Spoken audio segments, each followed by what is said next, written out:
Hello friends, मित्रों आज આપણે જોઈશું SYDLA ની અંદર કોર્સ નંબર 3B ઇંગ્લિશનો જે વિષય આપણે આવે છે એની અંદર યુનિટ નંબર 1 આપણે જોઈશું।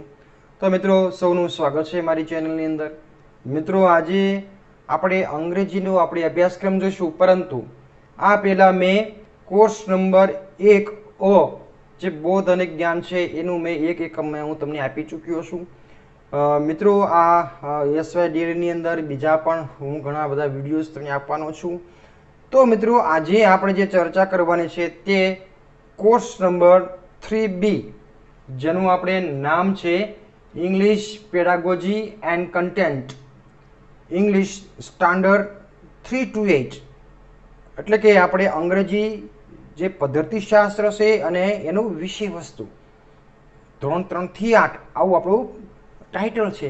એની અંદર આપણે જોઈશું યુનિટ નંબર 1 જેનું નામ છે issues of teaching of English at the elementary stage, એટલે કે મિત્રો જે આપણે પ્રારંભિક તબક્કે જે પ્રાથમિક શાળાની અંદર આપણે જે અભ્યાસ કરાવવાનો છે એની અંદર કયા કયા પ્રશ્નો ઉપસ્થિત થાય છે, કેવા કેવા ઇસ્યુઝ એ આવે છે એના વિશે આજે આપણે ચર્ચા કરવાની છે। તો મિત્રો આપણે આ એકમને સમજતા પહેલાં એક થોડીક ભૂમિકા હું આપી દઉં કે આ જે એકમ છે એ એકમની અંદર આપણે સૌપ્રથમ આપણે જોઈશું આપણે introduction of English studies in India, એટલે કે અહીંયા જે ભારતની અંદર જે અંગ્રેજી શીખવાઈ રહ્યું છે એનું આપણે ઇન્ટ્રોડક્શન લેશું, જેની અંદર આપણે જોઈશું teaching of English language in pre independence in India and post independence in India, એટલે કે ભારત સ્વાતંત્ર્ય પૂર્વે અને પછી અંગ્રેજીની કેવી સ્થિતિ હતી એના વિશે આપણે ચર્ચા કરશું। પછી આપણે કરશું issues at teaching English in a multilingual, multi social, multi cultural society, તો એના જે 2-3 મુદ્દા છે એના વિશે પણ આપણે ચર્ચા કરશું।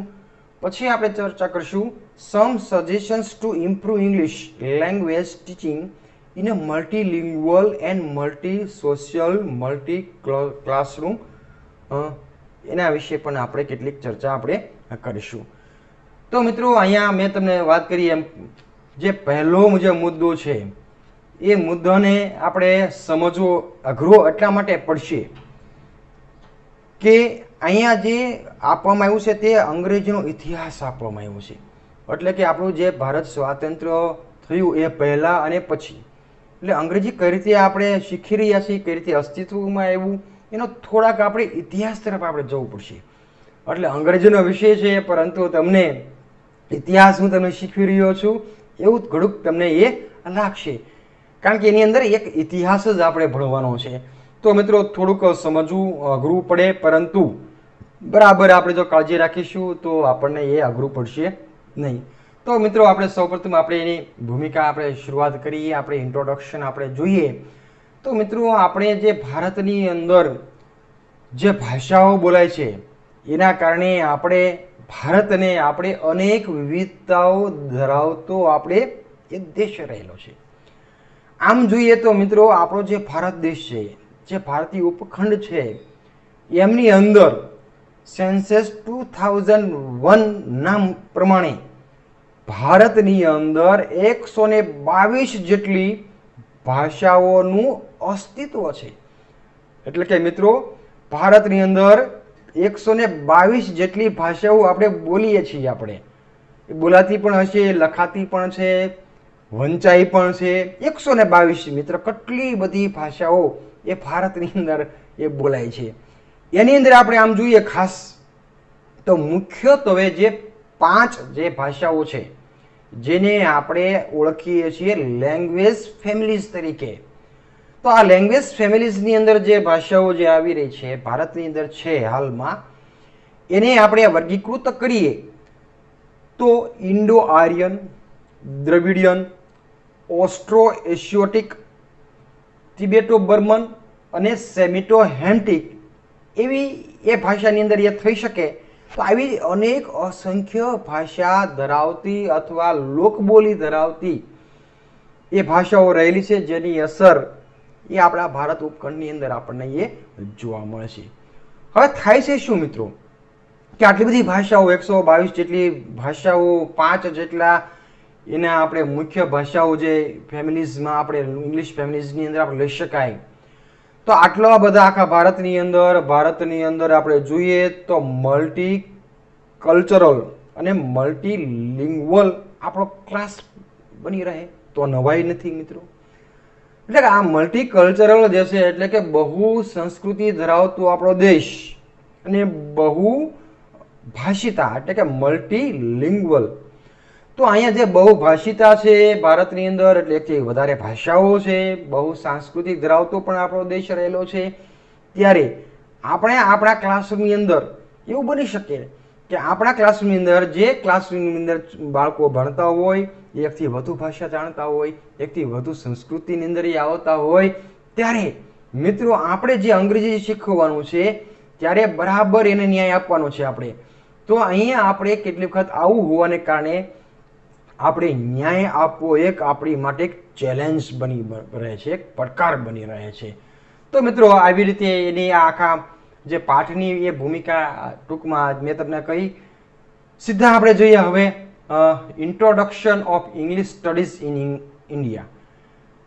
તો મિત્રો આપણે જે અંગ્રેજી ભાષા કઈ રીતે આવી, ક્યાંથી આવી, આપણે સૌ મિત્રો જાણીએ છીએ કે અંગ્રેજો છે એ અંગ્રેજી ભાષાની સાથે સાથે એ લાવ્યા. અને બરાબર છે મિત્રો તમારી વાત, અંગ્રેજીનું શાસન આવ્યું ત્યારથી આપણે અંગ્રેજી આપણી પાસે આવી.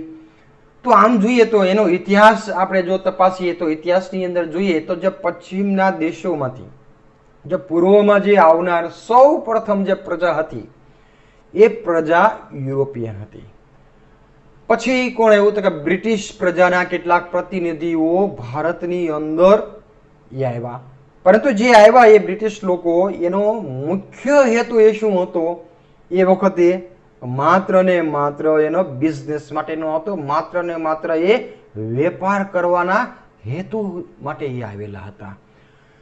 એણે જોયું કે ભારતની અંદર જે સ્થિતિ છે એ સ્થિતિ જોતા તેમને ભારતમાં રાજકીય રીતે કબજો કરવાનું એને સાનુકૂળ લાગ્યું. કારણ કે એ વખતના આપણા જે દેશી રજવાડાઓ હતા બરાબર, તો એને એમ થયું કે નહીં અહીંયા આપણું કંઈક એ ચાલશે. એટલે મુખ્ય હેતુ તો એનો એ જ્યારે આવ્યા ત્યારે તો એને વેપાર કરવાનો હતો, પરંતુ એને હવે એમ લાગ્યું છે કે અહીંયા કાંઈ વાંધો નથી, અનુકૂળ છે, એનું વાતાવરણ બધું જમવાનું થઈ ગયું આખું બધું. એટલે એને શું કર્યું કે અંગ્રેજોએ ભારતની અંદર આર્થિક, સામાજિક, રાજકીય એ પ્રભુત્વ મેળવવા માટે એક તાલીમબદ્ધ એક વર્ગની એક જરૂર પડી. અને એ વર્ગ માટે એને શું કર્યું, બાબુ ક્લાસની એને જરૂર પડી. બાબુ ક્લાસ શરૂ કરી દીધા. બાબુ ક્લાસ એટલે શું, તો આપણે આમ જોઈએ તો એ બાબુ ક્લાસ જે છે એ અંગ્રેજોએ અંગ્રેજી એવું શીખવાનું શરૂ કર્યું એ વખતે લોકોને કે અંગ્રેજોને એ જે ભારતની જે પ્રણાલી છે એ પ્રણાલીથી થોડા ઘણા એ વાકેફ થાય અને બીજા નંબર એના કામની અંદર એ લાગે, ભારતના લોકો એને કામ લાગે એવું એને અંગ્રેજી શીખવાનું શરૂ કર્યું, જેને એને બાબુ ઇંગ્લિશ તરીકે અથવા બાબુ ક્લાસ તરીકે પણ એનું નામ આપી દીધું. તો બાબુ ક્લાસ એ છે કે એવો એક ક્લાસરૂમ કે a class of persons Indian in blood and colour but English in a taste, in opinions, in morals and in intellect. તો મિત્રો અહીં આપણે જોઈએ તો જે અંગ્રેજો હતા એ અંગ્રેજોને જે ભારતના લોકો હતા એને કામ કરવા માટે તો હતું જ, પરંતુ એવા આ ભારતીય લોકો હતા જે રંગ રૂપે, લોહીના સ્વરૂપે આપણે જોઈએ તો એ બધા જ ઇન્ડિયન એ લોકો હતા. પરંતુ એ ઇન્ડિયન લોકો જે એને ઓપિનિયન આપે, એને જે નૈતિકતા હોય અને જે બુદ્ધિમત્તા હોય છે એ બધું અંગ્રેજની હૃદયે સ્થાપી શકે. તો મિત્રો આવી રીતે એને ક્લાર્ક એને પેદા કર્યા એમ આપણે કહી શકાય. ક્લાર્ક માટે પોતાને પણ અનુકૂળ થાય, એકબીજાને સમજાવી શકે, એની ભાષા એ ક્લાર્ક સમજે, આવા બાબુ ક્લાસ એના એ લોકો સમજે, એ બીજા ભારતીય લોકોને સમજાવે, આવા એને એક જરૂર પડી હોવાથી એને બાબુ ક્લાસની એને શરૂઆત કરી. પરંતુ આ જે શરૂઆત કરી એ પ્રકારની જે શિક્ષણ વ્યવસ્થા હતી એનો હેતુ એક તાલીમબદ્ધ એક વર્ગ ઊભો કરવાનો હતો, જે રંગે રૂપે ભલે ભારતીય હોય પરંતુ બધી મોરલની દૃષ્ટિએ કેવા હોય, અંગ્રેજ હોય, જેથી કરીને રાજ કરવાની અંદર, વેપાર કરવાની અંદર તે લોકો એને મદદરૂપ થાય. તો આ રીતું એ સૌપ્રથમ હતું. હવે જે આપણે વાત કરવાની છે તે 1.3.1 teaching of English language in pre independence India. તો મિત્રો આપણે જોઈએ કે ભારતની અંદર સ્વાતંત્ર્ય પૂર્વે જે આપણું જે અંગ્રેજી હતું એ કેવું હતું, કઈ રીતે આપણી પાસે આવ્યું. તો મિત્રો આપણે જેમ વાત કરી તેમ સ્વાતંત્ર્ય પૂર્વે જે ભારતમાં જે લેંગ્વેજ ટીચિંગના ઇતિહાસને જો કોઈ જોવામાં આપણે આવે તો સૌપ્રથમ મેં તમને હમણાં વાત કરી તેમ બ્રિટિશ લોકો, યુરોપિયન પછી બ્રિટિશ લોકો આવ્યા. બ્રિટિશ લોકોએ શું કર્યું કે ઈસ્ટ ઇન્ડિયા કંપની ને ભારતમાં માત્ર ને માત્ર એને વેપાર કરવામાં જ રસ હતો. એ વખતે એને કોઈ પણ પ્રકારની એને શિક્ષણ જે છે એ પદ્ધતિ અથવા શિક્ષણની જે કંઈ સ્કૂલ ખોલવાનું કે એવું અંગ્રેજી શીખવવાનું એની બિલકુલ એને એ વખતે એને જરૂરિયાત જણાની નહોતી. પરંતુ જેમ જેમ સમય ગયો તેમ તેમ આગળ શું થાય છે જોઈએ તો વેરન હેસ્ટિંગ નામનો એક વાઇસરોય હતો.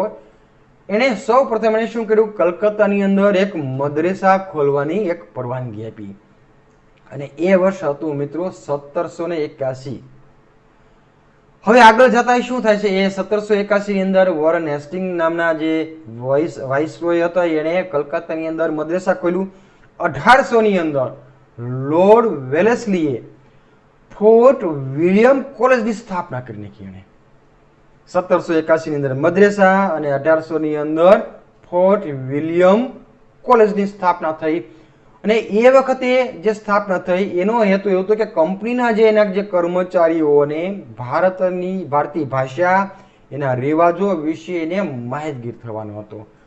પરંતુ અહીંયા આપણે જોઈએ તો આ બધા જ જે એના પ્રયત્નો હતા અંગ્રેજી ભાષા શીખવવાના એ માત્ર ને માત્ર આપણે જોઈએ તો એ વ્યક્તિગત ધોરણે હતા.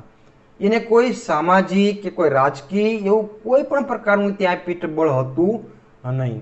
હવે આ સમયમાં એ શું થાય છે કે ક્રિશ્ચિયન મિશનરી આવે છે અને એ ક્રિશ્ચિયન મિશનરી જે છે એ અંગ્રેજી માધ્યમથી એણે શિક્ષણ કાર્ય એને શરૂ કર્યું. શું કામ કર્યું તો ખ્રિસ્તી જે ધર્મ જે છે એ ધર્મનો પ્રચાર અને પ્રસાર કરવા માટે એની તક હતી. એને જો અંગ્રેજી શીખશે તો અંગ્રેજીની અંદર સમજાવી શકશે અને ખ્રિસ્તી ધર્મનો એ વ્યાપક પ્રમાણમાં એ પ્રસાર થશે અને એ ખ્રિસ્તી ધર્મની સ્થાપના થશે આખી બધી.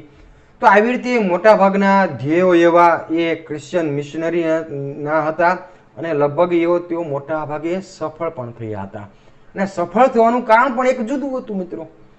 એ વખતે આપણે જોઈએ તો ભારતની અંદર પણ એક વર્ગ એવો હતો જે શિક્ષણ ઈચ્છતું હતું. શા માટે શિક્ષણ ઈચ્છતું હતું? કારણ કે એના સહારે કોઈ પણ એને રોજીરોટી મળે, એને આજીવિકાનું એક સાધન મળી રહે.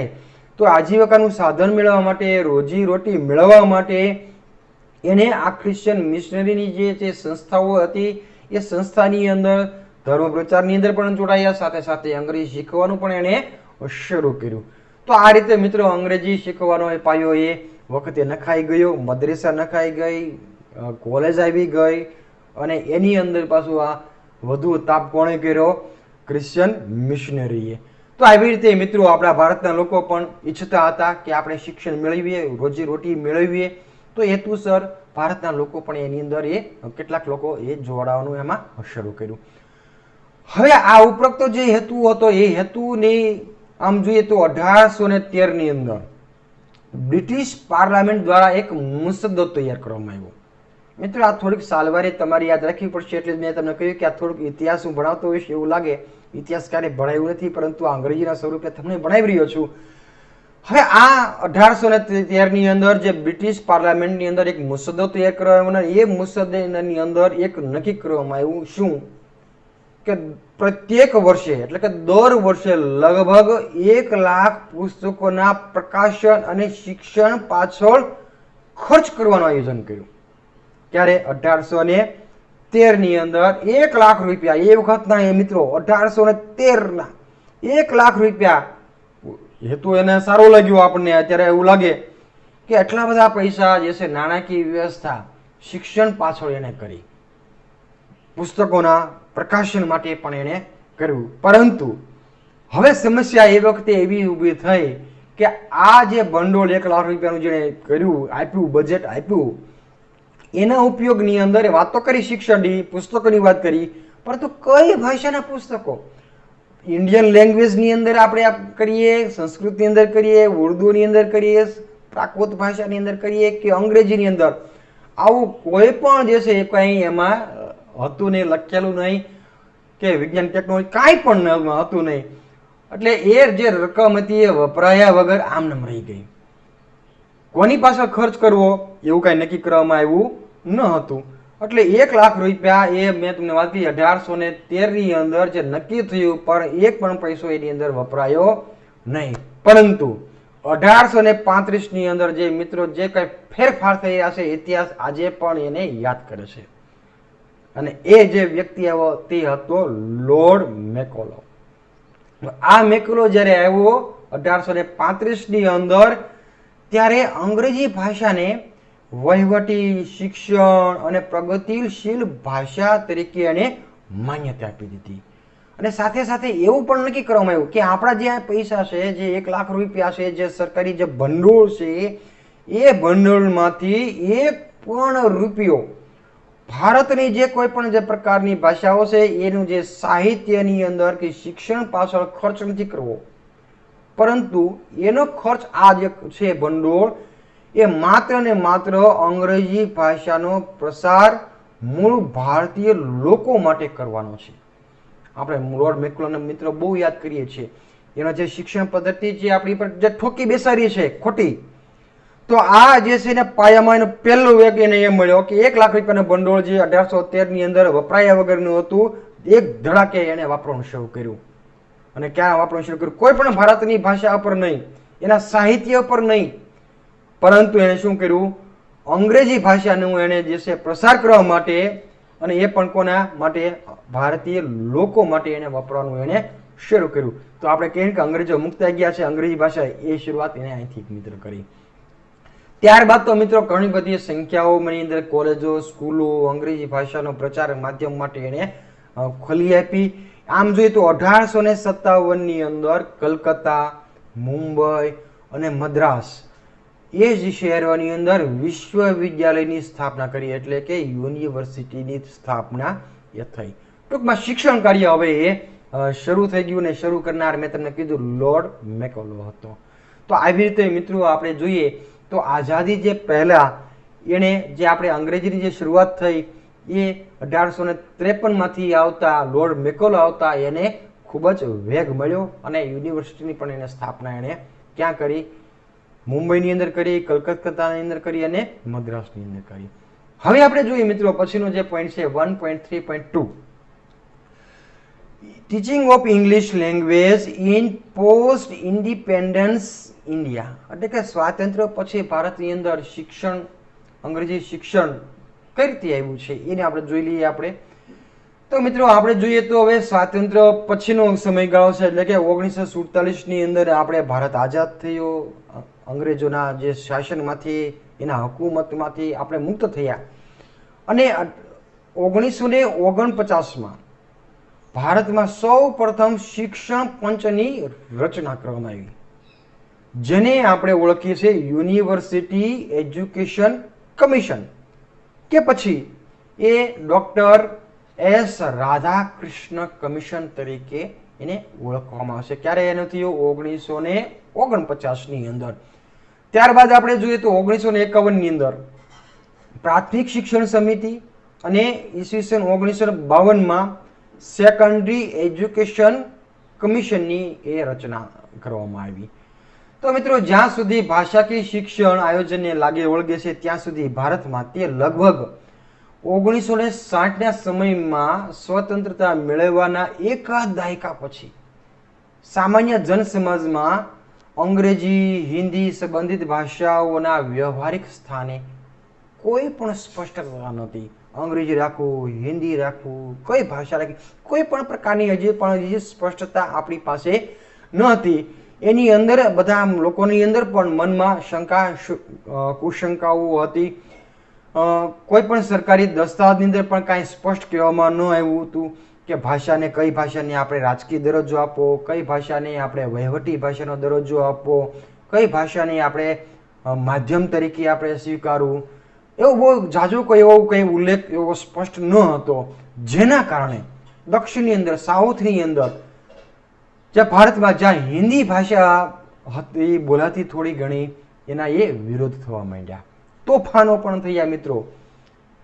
અને એ રીતે ઉત્તરની અંદર આપણે જોઈએ તો ઉત્તરમાં ભારતમાં અંગ્રેજી હટાવોની પણ ચળવળ એ ચાલવા લાગી હતી. હજુ પણ મિત્રો આપણે જોઈએ તો સાઉથની અંદર આપણે જઈએ છીએ ત્યાં પણ હજી હિન્દી લોકો બોલતા નથી, હિન્દી શીખતા પણ એ નથી. તો આવી રીતે એણે સાઉથ વાળાએ હિન્દીનો વિરોધ કર્યો અને ઉત્તર વાળાએ અંગ્રેજીનો વિરોધ કર્યો. તત્કાલીન સ્ફોટક સામાજિક પરિસ્થિતિને ધ્યાનમાં લઈને 1961માં તત્કાલીન એટલે પણ 1961ની અંદર 1949ની અંદર બધા કમિશનો થયા, વાત થઈ. હવે 1961ની અંદર હવે બધા દેશોના જેટલા મુખ્યમંત્રી હતા એ બધાને એક સભા બોલાવવામાં આવી અને એ સભાની અંદર સરસ મજાનું એક સૂત્ર નક્કી થયું. એ હતું ત્રિભાષા સૂત્ર. તો અહીંયા જે સૂત્ર અપનાવવાનો નિર્ણય કર્યો શિક્ષણની અંદર, અને એ મુજબ જે ત્રિભાષી જે સૂત્ર જે છે એ શાળાની અંદર અભ્યાસક્રમનું એ સ્થાન આપવામાં આવ્યું. ક્યારે? 1961ની અંદર. ઘણી વખત મિત્રો આવી રીતે ક્યારે સ્થાન આપવામાં આવ્યું એવું ટેટની અંદર એ પ્રશ્ન એ પૂછાયો છે. તો આ ત્રિભાષી સૂત્ર એ શું હતું? બહુ સમજવા જેવું છે મિત્રો. તો સૌપ્રથમ પહેલું જે છે એ છે પ્રાદેશિક ભાષા.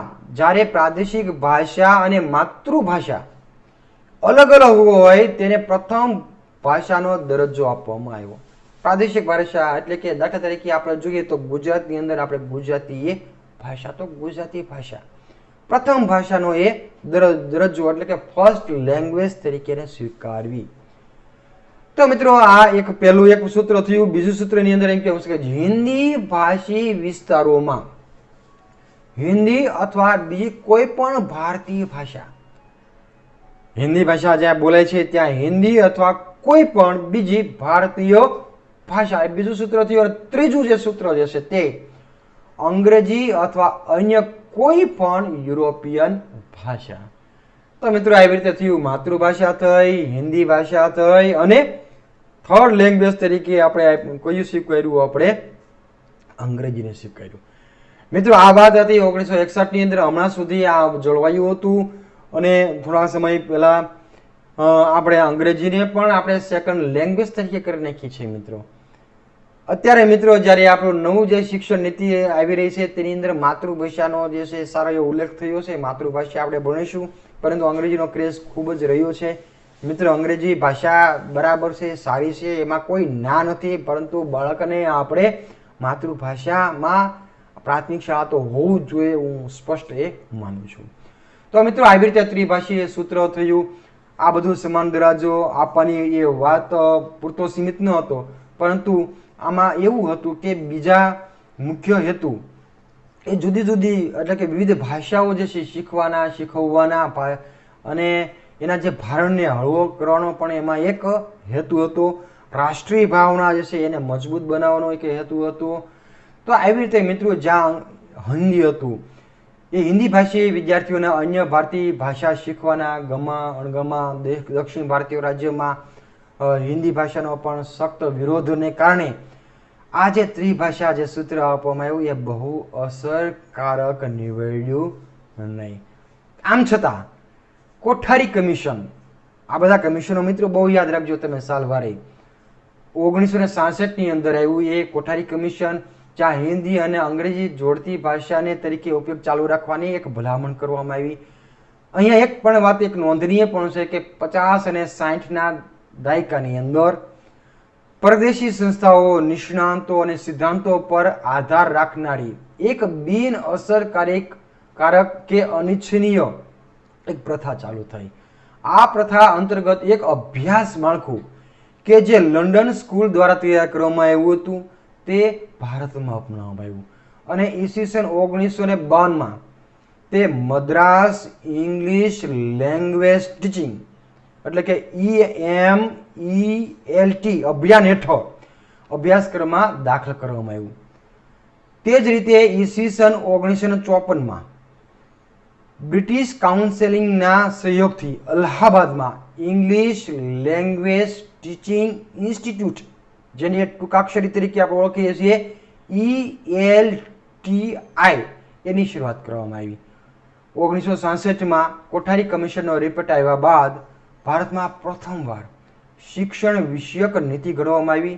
એની અંદર પણ નોંધવામાં આવ્યું કે સમગ્ર ભારતની અંદર પ્રાથમિક અને ઉચ્ચતર ધોરણમાં પ્રાદેશિક ભાષાનો ઉપયોગ શિક્ષણના એક માધ્યમ તરીકે થઈ રહ્યો છે અને પ્રાદેશિક ભાષાના શિક્ષણના એક માધ્યમ તરીકે યુનિવર્સિટી કે વિશ્વવિદ્યાલયનો ઉપયોગ થાય એ માટે તેના માટે તાત્કાલિક અસરકારક પગલાં લેવાની એ જરૂર છે. ત્યારબાદ 1986માં national policy on education and the programme of action હેઠળ શિક્ષણના સ્તર વિશે મેળવવાનો એ પ્રયાસ કરવામાં આવ્યો. તો મિત્રો, આવી રીતે પ્રી ઇન્ડિપેન્ડન્સ અને પોસ્ટ ઇન્ડિપેન્ડન્સની અંદર અંગ્રેજી ભાષા કઈ રીતે આપણે શીખવીએ છીએ, આવો એનો એક ઇતિહાસ એ હતો. મિત્રો, મેં તમને વાત કરી હતી એમ કે અહીંયા અંગ્રેજી ભાષાની કેમ શરૂઆત થઈ એનો આ ઇતિહાસ આજે આપણે આ વિડીયોની અંદર આપણે જોઈએ. થોડુંક અઘરું છે, સાલવાર યાદ રાખવાની છે, નામ યાદ રાખવાના છે. તો મિત્રો, હવે પછી આપણે જે જોવાનું છે તે બહુ સરળ અને સરસ રીતે ઉલ્લેખ આ અભ્યાસક્રમની અંદર પણ થયો છે. મજા આવે એવું પણ એ હવે પછીનો ટોપિક એ શરૂ થશે. તો મિત્રો, આજે આપણે અહીં અટકીએ, પરંતુ મિત્રો હું ઘણા બધા વિડીયોઝ તમને અંગ્રેજીના છે, સાથે સાથે અંગ્રેજી કન્ટેન્ટના પણ હું વિડીયોઝ તમને આપી રહ્યો છું.